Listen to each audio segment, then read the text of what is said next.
Hi, my name is Michael Tapion, and I've just visited one of my old schools. So you can say I'm an old boy of this school, Marikopo Primary School. It's got a primary school and a secondary school on the same location, and this is 40 k's away from the capital. A bit of good transport network because this is a main road that goes all the way to Marundera, and so you've got access to facilities and things like that. Now the problem is they're having other issues inside the school, and with the kids don't have school uniforms. The school kids do not have enough school fees to pay because of their background. This is a semi-urban area, or we can say it's a rural area that converts to urban with Dema Township, and then it goes to Harare, and that good access to facilities and basic needs, you may say, is good for them. But at the same time, you've got a number of kids that are less privileged, that do not have all these facilities. Now my point of this video is just to expose the issues that they have in the school and find out a way that you and I can help these kids and help them develop a better tomorrow for themselves. Let's visit the school and find out these issues that we want to know more about.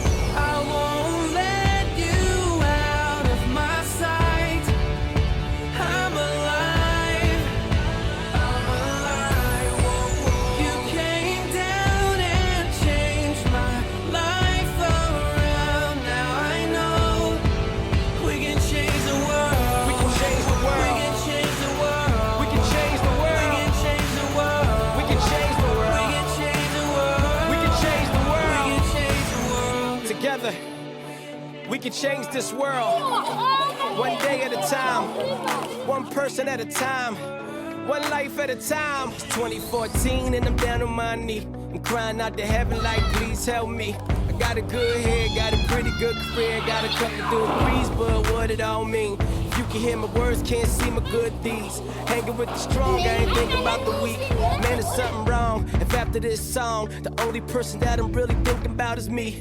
Help me, Lord, man, I'm feeling so torn. There I go again, I'm on another world tour. Walking through the mall and accumulating more, and I'm helping myself, I ain't giving to the poor. Lord, teach me how to open my ears, yeah, so I can give an ear to their tears, yeah. I promise that I'm so sincere, cause I wanna be different this year. Cheers. I won't let you. Now, so this is the school facilities, and we're just inside the premises, and we're looking at about 21 classes, making an effort to educate over 1,500 kids. And if we look at the classes themselves, I'll start with this one here.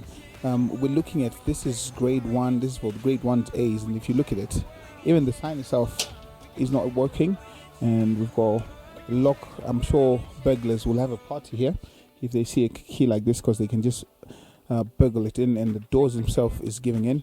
And if we look at the windows themselves, the windows are going. Now if we had the chance to go inside these classrooms, we'll notice that even the desks themselves and even the walls are not in good order.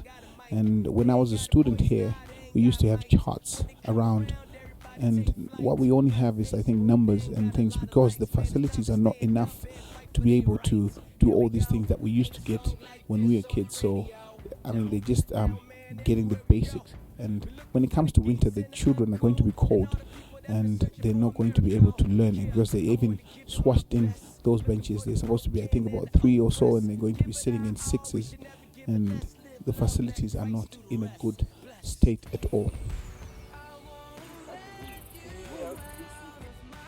Now from the classrooms, you notice that we've got a well there that is supposed to be working. This is a very good idea because it's so close to the kids. They can get to wash their hands and use the water facilities if they need clean drinking water, only if it was working. So if you look there, you notice that there's a well that was supposed to be working, but as we have heard, this is not in good order. So that means they have to go about 600 meters. So imagine you're in class and you have to go 600 meters to 800 meters just to get water, because this water is not clean. And sometimes they might resort to just getting this water and using it anyway, because they are in desperate need of the water. So if you look inside there, it's not protected. There's water in there, but this is not clean water at all. And then if you look from there, if you look on my right there, we've got teachers' houses. and these teachers' houses are in shortage as well. And I think on my left side there's supposed to be some sort of agriculture class or something to do with agriculture lessons or something like that, and there's nothing going on here, as you can see with the state of it.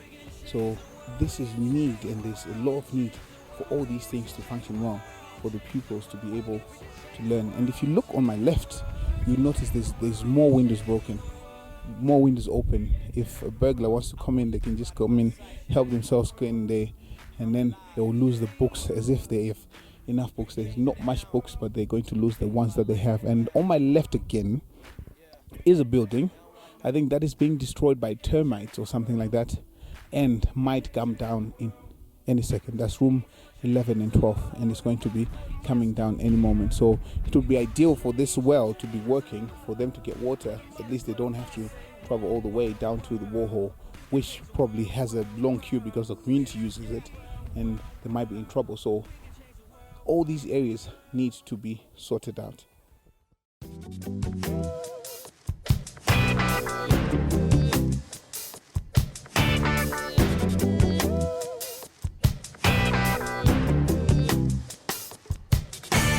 In terms of security, this is what they have. They've got a small gate that has a padlock. So imagine you're a burglar, you want to come in here and you want to, I can't even close it. So I think they use this chain to close this, and then, but if you can see, as tall as I am, I can just jump over this, and they've got one security guard who is going to be giving them security. So this is not enough. So all these things need attending to, because as far as security, this is as good as having nothing at all.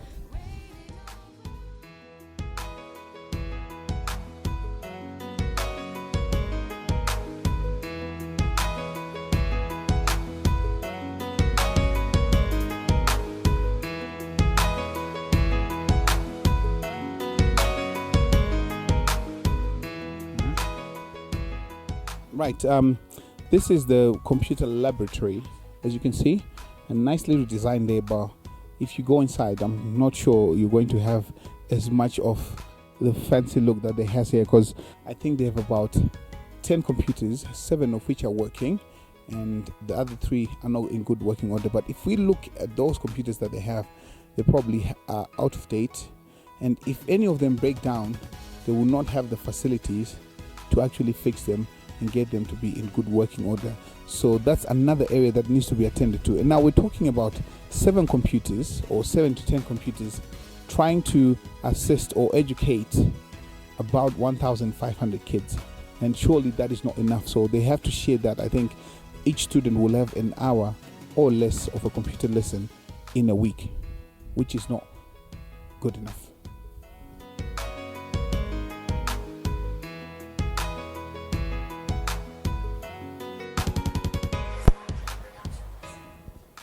Inside the classrooms, you can just look at the state of it. It's in a bad state, I tell you. And if you look around, these are the desks that they have. If we can count these, we can have 1, 2, 3, 4, 5, 6, 7, 8, 9, 10, 11, and we have 40 students sharing. So that's a ratio of about 9 children on that desk. This is, I think, the reason why they've resorted to having kids going outside to learn, because they are not enough. And if you look around, there are no charts at all in this room, and there's nothing at all that they can do about this. And they've got numbers only, as we saw in the other class, there was only numbers. And that's the teacher's desk and the teacher's chair. And I think this is supposed to be a lock for the door, and I don't think it's even working. And we've got a chart there that is supposed to be on the wall, but it's not there. And just the dirt that is around in this room, the floor has cracks all over. There's evidence of termite on my left there, and that's supposed to be a bin. So the school is not in good working condition, and there's supposed to be electricity, I think, in here. Now if you look up, you'll notice that there's not even lights on this. They're supposed to be having lights in there, there's no lights in there. And the other one, it doesn't even work. I think they did some electrical work on there just to get it to pass the current. So it is not in a good state at all.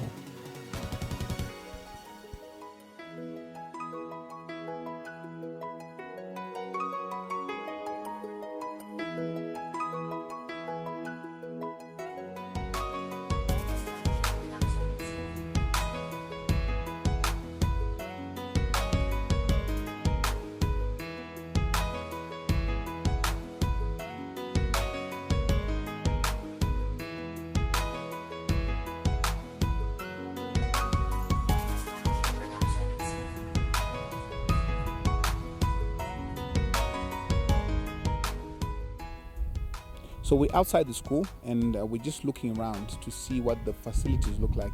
And if you look behind me, there is the ECD block.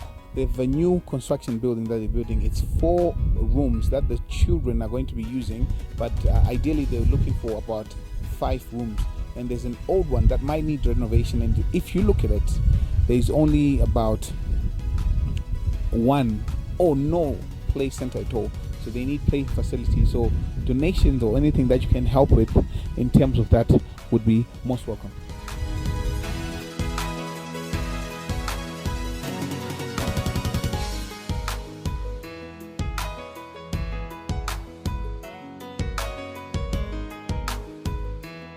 We are just at the facilities for toilet facilities.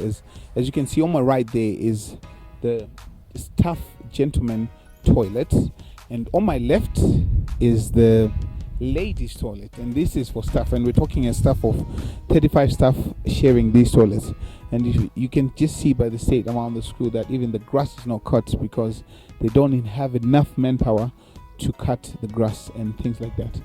Now if you look on the left again, you will notice that these are the toilets for the kids, and you see, as you can see with the names on there, it's got grade 1 to 7, and we're talking on average 700 boys sharing 7 toilets. That's a ratio of 1 toilet per 100 children, whereas the idea would be about 1 per 20 kids.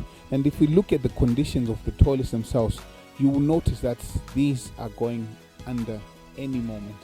So we might have a worse situation where we don't even have toilets for the kids. If you look on the further left there, we've got toilet facilities for the girls. Again, it's grade 1 to 7. So the ratio is not looking good. Now, if you look at these 2 structures here, just next to the toilets, these round looking things in white, these are meant to be containers for water for the children to wash their hands when they leave the toilet. After relieving themselves, they come and they wash their hands.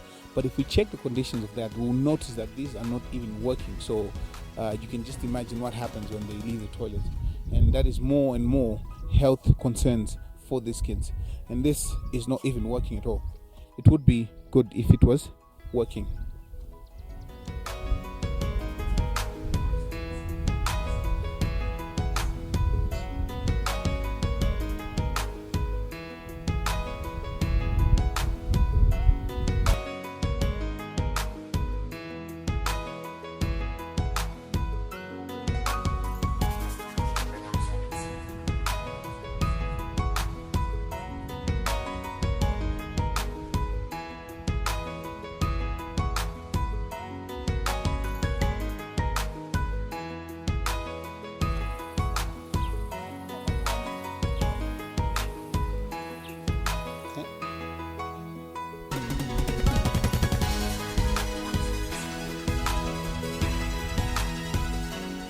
So this is it, a quick overview of the things that are happening at Marikopo Primary School, and it gives me much pleasure, but it's not, great pleasure, because I used to run around in these pathways and corridors, and now if I look around, this place is deteriorating, and the memories that I have, I'm sure most of the kids will not have the same memories. So I'm just appealing to anyone who wants to donate or anyone who wants to help with these kids developing, because this is where it all starts. I remember being a little kid and coming here, and if I look at myself now, I think everything started from here. So we want to have the kids, a number of kids, or all of the kids, having the same memory, thinking of the old days when they were here at primary school, and develop the child. So if you're willing to donate, it could be $1, it could be $100. I'm just appealing to you to please donate. Anything can help. Thank you very much for listening. My name is Marikopo Primary, and I am signing out. Goodbye.